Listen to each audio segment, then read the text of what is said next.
మొత్తం ఇంతమంది వచ్చినాం. రైతులు ఎంతమంది వచ్చినారు ఒకసారి చేయలేదండి. అందరు రైతులే కదా, ఒకసారి మీడియా మిత్రులు అందరూ కొంచెం కవర్ చేయండి. ఎందుకు అడుగుతున్నానంటే, రైతులకు కావాలా జిల్లా మండల భూస్వాములు వద్దా, ఇక్కడ ఉన్న వాళ్ళకి అంగడి ఉన్న వాళ్ళకి తర్వాత షాపులు ఉన్న వాళ్ళకి వీళ్ళు ఎవరికి వద్దా, మండలాలు వద్దా, జిల్లాలు వద్దా? ఒక్కసారి ఆలోచించండి.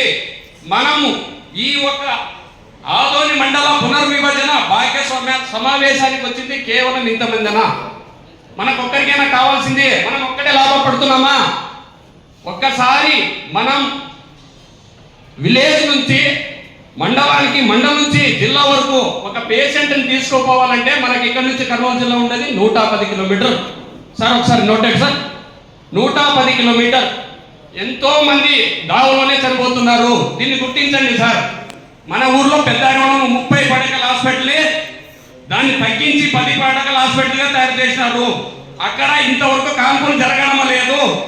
తర్వాత విలేజ్ నుంచి ఎక్కువ పిల్లలు, ఆడపిల్లలు 10వ తరగతి చదివి పాస్ అయ్యి మంచి ఇది మార్కులు తెచ్చుకున్నా కానీ వాళ్ళు అసలు కాలేజీకి వెళ్ళడం లేదు.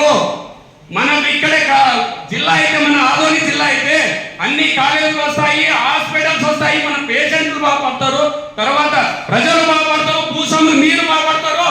దయచేసి అందరూ ఒకరోజు రస్తారోక చేసి మన ఆదోని జిల్లాగా సాధించాలి.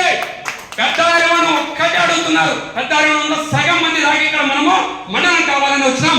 మొత్తం మనం 42 విలేజ్లు ఉంటే అందరూ వచ్చి ప్రతి ఒక్కరు అడిగితే మండలం అయినా ఇస్తారు, జిల్లా అయినా ఇస్తారని చెప్పుకుంటూ ఈ 2 మంటలు ముగిస్తున్నాం. Thank you sir.